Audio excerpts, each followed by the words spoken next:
আলাইকুম। আম, এবং অন্য ধর্মে যারা আছেন সবার প্রতি শুভকামনা। দেখুন এখানে যে জিনিসটা হয়েছে, যে আক্তার, যে ব্যক্তিটির উপরে ডিমটা নিক্ষেপ করা হয়েছে, সেই ব্যক্তিটিকে যাদের কারণে পুরো একটা স্বাধীন দেশ আজকে জঙ্গি রাষ্ট্রে পরিণত হয়েছে।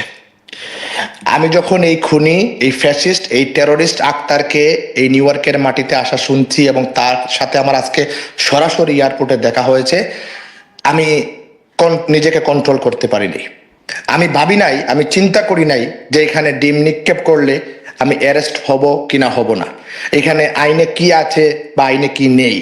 আমি যখনই এই টেরোরিস্ট আক্তারকে দেখেছি, সাথে সাথে আমার 32 নম্বর বাড়ির কথা মনে হয়েছে, সাথে সাথে বাংলাদেশের 4.5 কোটি আওয়ামী লীগ নেতাকর্মী এবং সমর্থকদের কথা মনে হয়েছে।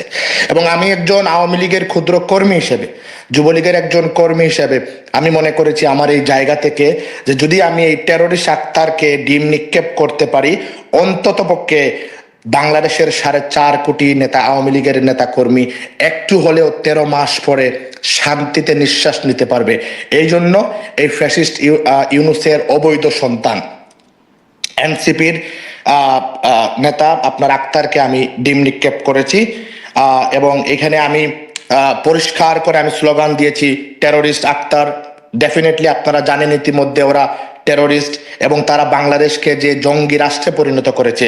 বাংলাদেশে আজকে যেভাবে আওয়ামী লীগের নেতা কর্মীদেরকে তারা নির্যাতন করছে, এখন তারা যেভাবে আওয়ামী লীগের সমর্থকদেরকে নির্যাতন করছে, এইরকম টেরোরিস্টদেরকে এই দেশে, আমেরিকার মতো দেশে ওয়েলকাম জানানো যায় না কখনো। এই যে আপনারা যখন অন্য কোন নেত্রী কি নেতাকর্মী কি আক্তারের সঙ্গে ছিল তখন যখন আপনারা আক্তার?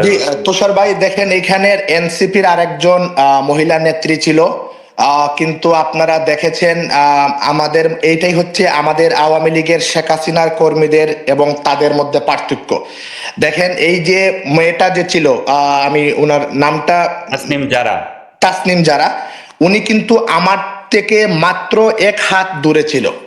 আমি চাইলে ওই মেয়েকে ওইখানেই অনেক বড় কিছু ঘটনা ঘটিয়ে দিতে পারতাম, কিন্তু বঙ্গবন্ধুর কন্যা শেখ হাসিনা, আমাদের দল এটা কিন্তু আমাদেরকে কখনো শিক্ষা দেয় নাই, আমাদের পরিবার আমাদেরকে এটা কখনো শিক্ষা দেয় নাই।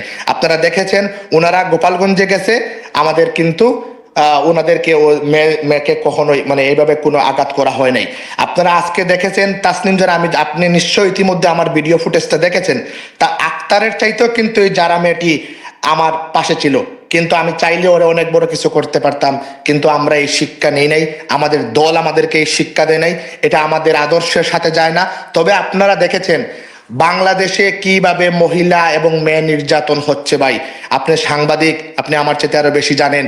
বাংলাদেশে কারাগারের ভিতরে পর্যন্ত আমাদের ছাত্রলীগের বোনেরা, আমাদের বিভিন্ন মা বোনেরা কিন্তু কারাগারের ভিতরে থাকতে পারতেছে না।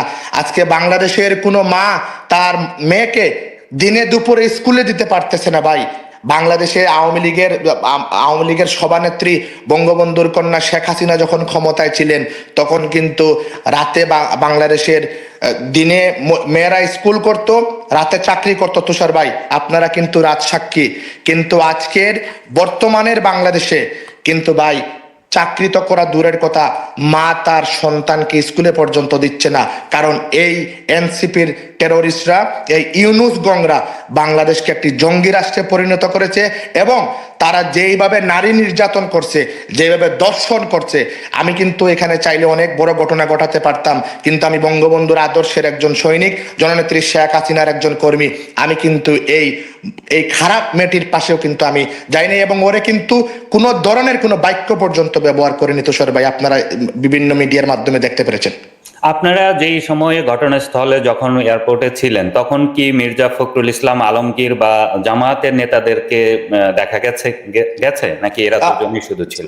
তুষার ভাই সত্য কথা কি, দেখেন ওই সময় যে আমাদের যে মাথার যে টেম্পারটা ছিল, ওইখানে কে ছিল না আমরা দেখি নাই ভাই। ওই সময় আমার আপন মায়ের পেটের বায়ু যদি আমার চোখের সামনে থাকতো, আমার মাথায় তখন কাজ করতো না। ওই সময় সাথে সাথে 32-এর কথা মনে হয়ে গেছে। ওই সময় সাথে সাথে 3500 পুলিশকে যে পুরানো হয়েছে ওই কথা মনে হয়ে গেছে। ওই সময় মনে হয়ে গেছে আমাদের বাংলাদেশ আওয়ামী যুবলীগের শত শত নেতা কর্মীদেরকে যেইভাবে তারা জ্বালাও পোড়াও করে দিনে দুপুরে হত্যা করেছে, ওই জিনিসগুলো আমার মাথায় এসেছে। তো মির্জা ফখরুল এবং জামাতের আর অন্যান্য কোনো নেতারা তার সাথে ছিলেন কিনা আমার চোখে পড়ে নাই, হয়তো বা আমি পরবর্তীতে ভিডিও দেখে বুঝতে পারবো যে ওনারা সাথে ছিলেন কিনা ছিলেন না। এই যে আরেকজন ব্যক্তির কথা শোনা যাচ্ছে যে মোহাম্মদ ইউনূসের প্রেস সচিব, যিনি ইতোমধ্যেই নানান কারণে আলোচিত, তাকেও কি ধাওয়া দেওয়া হয়েছিল, এরকম একটি কথা আমরা শুনতে পাচ্ছি। মানে আপনি কি ওই যে গার্বিজ শফিকের কথা বলতেছেন? এই শফিক সাহেবের যদি ভাগ্য ভালো, শফিক সাহেব আজকে মিজান চৌধুরী সহ আমাদের আওয়ামী লীগের নেতা কর্মীদের সামনে পড়ে নাই তুষার ভাই। যদি এই ডাস্টবিন শফিক আজকে এখানে পড়তো, আমরা তো আক্তারকে ডিম নিক্ষেপ করে নিজেকে কন্ট্রোল করেছি। গাড়ির সামনে রাস্তার মধ্যে শুয়ে আক্তারকে আধা ঘন্টা আমরা অবরোধ করে রেখেছি। এই ডাস্টবিন শফিককে যদি পাইতাম না, কসম খোদার এখানে রক্তের বন্যা কিন্তু বসে যাইতো ভাই। কারণ এই ডাস্টবিন শফিক আমাদের মমতাময়ী মা বঙ্গবন্ধুর কন্যা 18 কোটি মানুষের নয়নমণি শেখ হাসিনাকে নিয়ে কিভাবে খারাপ মন্তব্য করেছে, কিভাবে কি করেছে, আমি সেই শব্দ ব্যবহার করতে চাই না। তবে আপনাকে এতটা আশ্বস্ত করতে পারি, যদি 27 তারিখের ভিতরে 27 সেকেন্ডের জন্য যদি এই ডাস্টবিন শফিককে নিউ ইয়র্কের কোনো জায়গায় পাই, হয় মারবো না হয় মরবো। আমরা শেখ হাসিনার কর্মীরা আমরা ভয়ে পালাই না। কিন্তু মিজান ভাই, এই যে আপনি বলছেন, কিন্তু আমরা যতদূর জানি মার্কিন যুক্তরাষ্ট্রে তো আইন কানুন খুবই কড়া। তো আপনি কি মানে আপনার বিরুদ্ধেও তো ব্যবস্থা নেওয়া হতে পারে, আপনি ভয় পাচ্ছেন না? দেখুন তুষার ভাই, একটা কথা বলি, আপনার যখন অস্তিত্বের লড়াই আসবে, আমি যখন ক্ষুধার্ত হব, আমার ঘরে খাবার না থাকলে রাস্তার আশেপাশে যে গার্বেজের ভিতরে খাবার থাকে, আমি কিন্তু সেই খাবারও এক সময় খাইতে কিন্তু দ্বিধাদ্বন্দ্ব করব না। এখন আমাদের আওয়ামী লীগের নেতা কর্মীদের সেই সময় যাচ্ছে। আমি মিজানুর রহমান চৌধুরী যদি এদেরকে প্রতিহত এবং প্রতিরোধ করার পরে যদি আমাকে এখানে জেলের ভাত খাইতে হয়, ভাই বাংলাদেশের 2.5 লক্ষ নেতা কর্মী এখন জেলে জীবনযাপন করতেছে। বাংলাদেশের 2.5 কোটি আওয়ামী লীগের নেতা কর্মী বাড়ি করে থাকতে পারতেছে না। আমি একজন মিজানুর রহমান চৌধুরী যদি এইখানে যদি কয়েক মাস জেল কাটি, আমি সেটা মনে করব এটি আমার রাজনৈতিক জীবনের সবচেয়ে বড় অর্জন, যে আমার ভাইদের কারণে, আমার দলের নেতা কর্মীদের কারণে আমি আজকে এখানে নিজেকে জেলের ভিতরে পর্যন্ত নিতে পেরেছি। তবে ভাই, এখানে আইনের দেশ, আমি আইন হাতে নিতে চাই না। তবে ভাই, আমাদের আবেগের যখন বিষয় আসে, বঙ্গবন্ধু যখন আসে, জয় বাংলা যখন আসে, মুক্তিযুদ্ধ যখন আসে, শেখ হাসিনা যখন আসে ভাই, তখন আমরা আর পৃথিবীর কোনো কিছু চিন্তা করতে পারি না। তবে তারপরেও আমি বলি, আমি আমেরিকার আইনের প্রতি শ্রদ্ধাশীল, কিন্তু এই টেরোরিস্ট আক্তারকে আমি কোন সময় ডিম নিক্ষেপ করেছিলাম তুষার ভাই, আমি আপনাকে এটা বলি। যখন আমি ওরে বলেছিলাম, ওর বিরুদ্ধে স্লোগান দিয়েছিলাম, সে বলেছে ইনকিলাব জিন্দাবাদ, তখনই আমি বলেছিলাম জয় বাংলা, এবং তখনই বলেছিলাম টেরোরিস্ট আক্তারকে আর যেতে দেব না। ওরা ওদের পূর্বপুরুষদের স্লোগান দেয়, ওরা পাকিস্তান জিন্দাবাদ বলে এখনো স্লোগান দেয়। বঙ্গবন্ধুর সৈনিকদের সামনে আসার পরে যদি পাকিস্তান জিন্দাবাদ স্লোগান দেয়, ওরা বাংলাদেশে 2.5 কোটি 3 কোটি নেতা কর্মীদেরকে অনেক কষ্টে রাখতে পারে। তবে মনে রাখবেন, আমরা কিন্তু ওদেরকে এখানে ছাড় দেব না তুষার ভাই। মিজান ভাই, আপনি কি বলছেন যে আপনি স্লোগান দেওয়ার পরে আক্তার আপনার কাউন্টারে স্লোগান দিয়েছিলেন ওই সময়? জি জি, সেটা আপনি আমার ভিডিওতে স্পষ্ট দেখতে পারবেন। সে পাকিস্তানপন্থী স্লোগান দিয়েছে আক্তার ভাই। আমি এখানে কিন্তু দেখেন একটা জিনিস কি, আমাদের আওয়ামী লীগের নেতা কর্মীরা কিন্তু আমরা এখানে সংখ্যায় কম ছিলাম। আমাদের আজকে বড় একটা ডেমনস্ট্রেশন হয়েছে আমাদের এয়ারপোর্টে, আমরা টার্মিনাল আমরা অবস্থান নিয়েছিলাম। ওরা টার্মিনাল 4 দিয়ে বের হয়েছে। আমাদের প্রায় 2 থেকে 300 নেতা কর্মী এখনো পর্যন্ত ওদের হোটেলের সামনে কিন্তু অবস্থান করতেছে। কিন্তু আমি এবং আমরা আওয়ামী লীগের কিছু নেতৃবৃন্দ, আওয়ামী লীগের প্রেসিডেন্ট, সেক্রেটারি সহ আমাদের আরো সহযোদ্ধা বন্ধুরা সহ আমরা ভিতরে একটা সিদ্ধান্ত নিয়েছিলাম যে ওদেরকে আমরা স্বাগতম জানাবো জেএফকে এয়ারপোর্টে, এবং এমন ভাবে স্বাগতম জানাবো আমাদের আওয়ামী লীগের নেতা কর্মী যারা গত 13 মাসে কবরে গেছে, ওনাদের যেন আত্মা একটু শান্তি পায়। এই জন্য রাস্তার মধ্যে আজকে আমরা সংখ্যায় কম ছিলাম তুষার ভাই, হয়তো আপনারা ইতিমধ্যে দেখেছেন আমাদের নেতাকর্মীরা রাস্তার মধ্যে শুয়ে গেছে পুলিশের সামনে ভাই। আমরা নেতাকর্মীরা আজকে মরার জন্য এখানে এসেছিলাম তুষার ভাই, কিন্তু আমি ওরা ডিম নিক্ষেপ হয়তোবা করতাম না, হয়তোবা আমার সেন্টিমেন্টটা হয়তোবা এত বেশি গরম হইতো না। যখন সে পাকিস্তানপন্থী স্লোগান দিয়েছে তখন আমি আর নিজেকে কন্ট্রোল করতে পারি নাই। হ্যাঁ, এটি সত্য, আমি তাকে বলেছি টেররিস্ট আক্তার। পৃথিবীর কেউ কি বলবে ওরা টেররিস্ট সংগঠনের সাথে জড়িত নয়? বাংলাদেশের সাধারণ পাবলিক কি বলবে যে ওরা টেররিস্ট নয়? বাংলাদেশের আজকে বিএনপির নেতাকর্মীদেরকে জিজ্ঞেস করেন ভাই, সবচেয়ে খুশির কথা হলো কি জানেন? তারা যাদের শেল্টারে এই আমেরিকায় আসছে তাদের নেতারা বলতেছে, আমি আমার বিএনপি জামাত বন্ধুদের উদ্দেশ্যে বলছি, ওরাই বলতেছে ভাই তগ মাল তোরা নিয়ে নে, আমাগরটা আমাগরে দিয়ে দে। তাই আপনাকে শুধু এটা বলতে চাই ভাই, ওই এনসিপির ভাত আর বেশি দিন নাই ভাই, কারণ ওরা একই প্লেনে আসছে, একই সাথে ভিআইপি দিয়ে বের হইছে। তাদের বন্ধুরা বলতেছে তোদের মাল তোরা নিয়ে নে, আমাগো মাল আমাগরে দিয়ে দে। এই হচ্ছে বর্তমান এনসিপির অবস্থা বড় ভাই।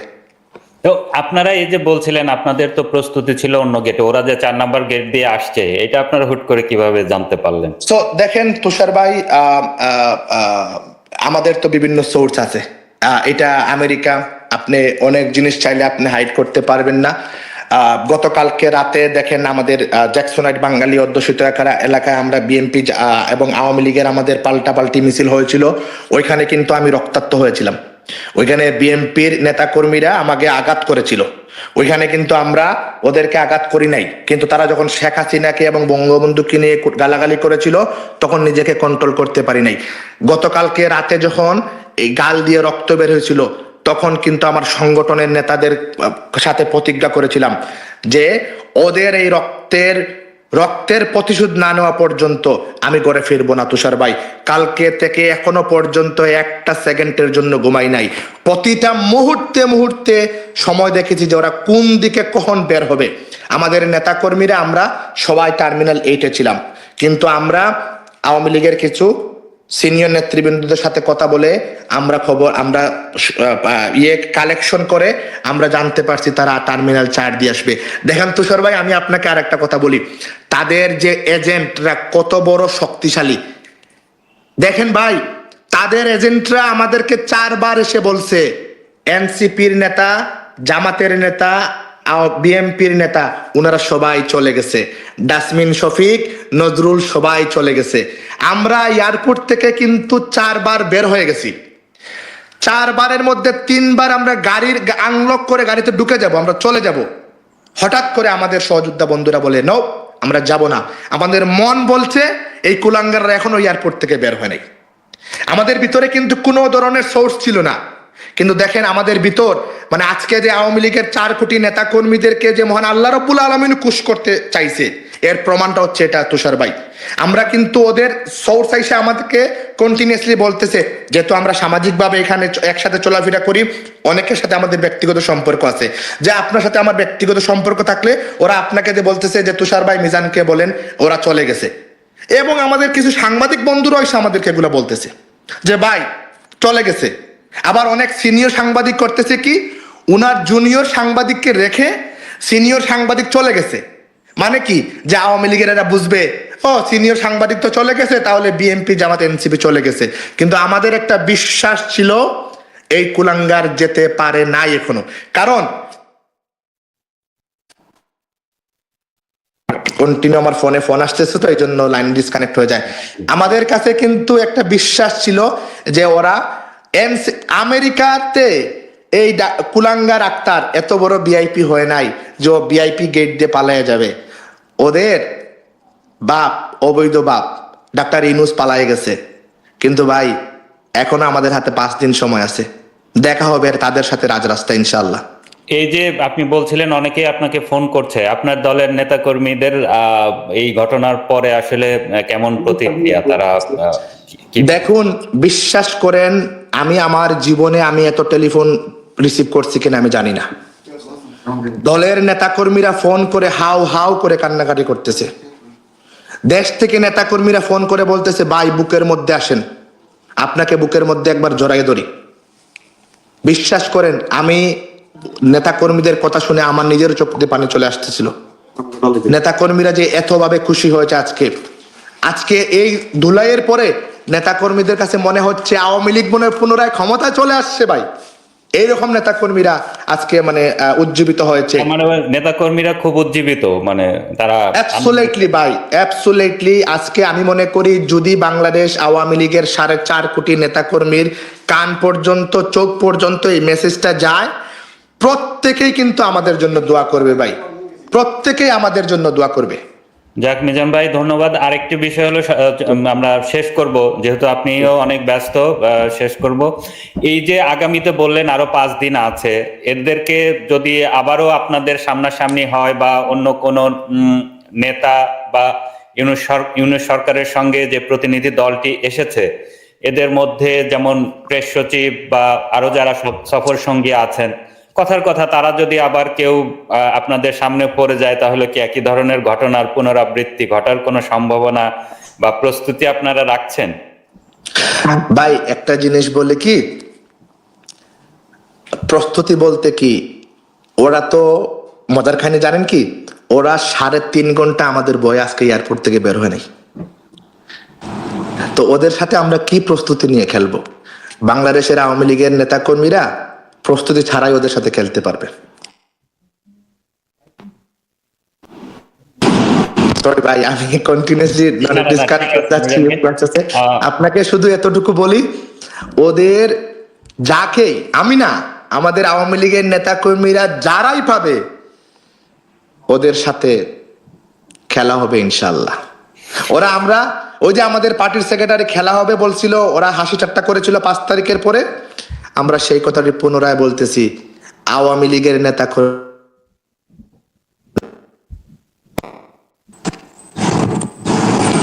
সরি আমি তুষার ভাই, বাক্যটা আসলে আমরা শুনতে পাইনি, আপনি যেটি বলছিলেন যে আওয়ামী লীগের সাধারণ সম্পাদক, ওই যে আওয়ামী লীগের সাধারণ সম্পাদক বলেছিলেন না যে খেলা হবে 5 তারিখের পরে, এগুলা এরা অনেক হাসি ঠাট্টা করেছিল এগুলা নিয়ে। আমি সেই কথার পুনরাবৃত্তি করে বলতেছি, আমেরিকায় খেলা হবে এবং ওদের সাথে যখনই খেলাতে নামবো আমরা কিন্তু 90 মিনিট খেলা লাগবে না, এর আগে গোল দিয়ে আমরা মাঠে ফিরবো। তার প্রমাণ কিন্তু আজকে আপনারা পাইছেন। ওরা 200-250 নেতা কর্মী ছিল, আমরা মাত্র 11 জন থেকে 12 জন ছিলাম। আমেরিকার পুলিশ তাদেরকে আমাদের কাছ থেকে নিতে পারে নাই ভাই। তখন কি পুলিশ ছিল না সেখানে? পুলিশ অবশ্যই পুলিশ ছিল, অবশ্যই পুলিশ ছিল। এবং পুলিশ ওখানে, দেখেন আমি বলি, আমাদের আওয়ামী লীগের এখানে আওয়ামী লীগের প্রেসিডেন্ট, সেক্রেটারি, মহানগরের সেক্রেটারি, মহানগরের সাংগঠনিক এবং বিভিন্ন আমাদের অনেক নেতা কর্মী ছিলেন। আমি তো সবার নাম নিলে অনেক সময় যাবে। কেউ কিন্তু পুলিশের ভয় করে না ভাই। হ্যাঁ, এটা সত্য, ওই হিট অফ দ্য মোমেন্ট আমি হয়তো কাজ করছি, কিন্তু আমার পিছন থেকে একজন আমাদের নেতা কর্মী কিন্তু পালায় নেয় ভাই। আজকে বিশ্বাস করেন, এখানে 14 বছর রাজনীতি করে আজকে একটা জিনিস পরিষ্কার হয়েছে যে হয়তোবা আমার রক্তের অনেক আমাদের সে ছেড়ে চলে যাবে।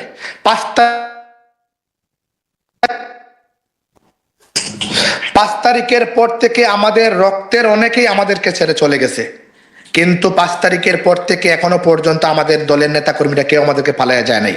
তার জ্বলন্ত প্রমাণ আজকে জেএফকে এয়ারপোর্টে ভাই, দেখবেন সংখ্যায় আমরা মাত্র 11 থেকে 12 জন ছিলাম। তার মানে আগের মতো, আগে যখন ক্ষমতায় ছিলেন শত শত মানুষ আসতো, কিন্তু দরকারের সময় তো খুব বেশি লোকজন পাওয়া যায় না। মানে আপনি বলছেন যে দরকারে প্রয়োজনে খুব অল্প হলেও, সংখ্যায় অল্প হলেও আদর্শিক ভাবে উজ্জীবিত কর্মীরাই সংগঠনের জন্য বড় ঝুঁকি নিতে প্রস্তুত থাকে নাকি? না তুষার ভাই, আমি একটা কথা বলি, আমাদের গতকালকে একটা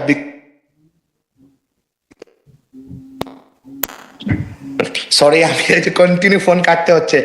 আমাদের গতকালকে একটা বিক্ষোভ মিছিল হয়েছিল। বিক্ষোভ মিছিলে আপনি দেখছেন প্রায় 300 থেকে 350 নেতা কর্মী ছিল।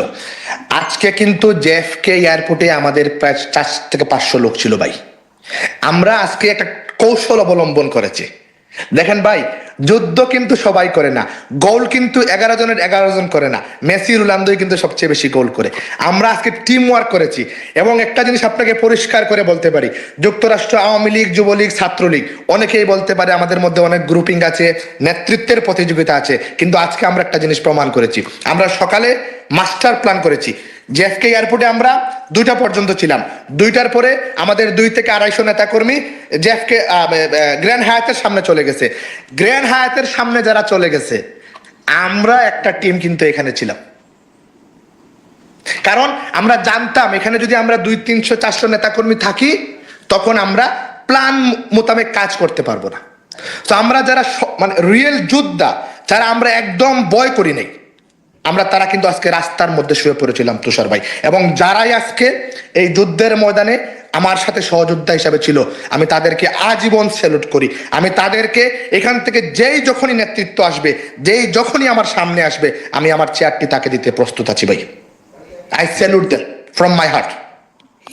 মিজান ভাই, আমাদেরকে সময় দেওয়ার জন্য অনেক ধন্যবাদ। নিশ্চয়ই আগামীতে যেহেতু আরো 5 দিন এইখানে মোহাম্মদ ইউনূস থাকবেন, আগামীতে আবারও নিশ্চয়ই এর মধ্যে আবার দর্শকদের সামনে আপনাকে নিয়ে হাজির হব। প্রিয় দর্শক, এতক্ষণ যারা সঙ্গে ছিলেন, মিজান ভাইয়ের বক্তব্য আপনারা শুনলেন। আমি সরাসরি তার কাছ থেকে জানার চেষ্টা করলাম যে আসলে কিভাবে আক্তার হোসেন অপদস্থর শিকার হলেন।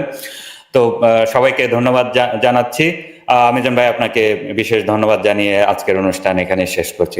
তুষার ভাই, আপনাকে অশেষ অশেষ ধন্যবাদ। সরি, বক্তব্য মানে আলোচনার মধ্যে বেশ কয়েকবার ইন্টারফেয়ার হয়েছে, এই ত্রুটি ঘটার কারণে আপনি বুঝতেই পারতেছেন, অনেকেই ফোন দিচ্ছে।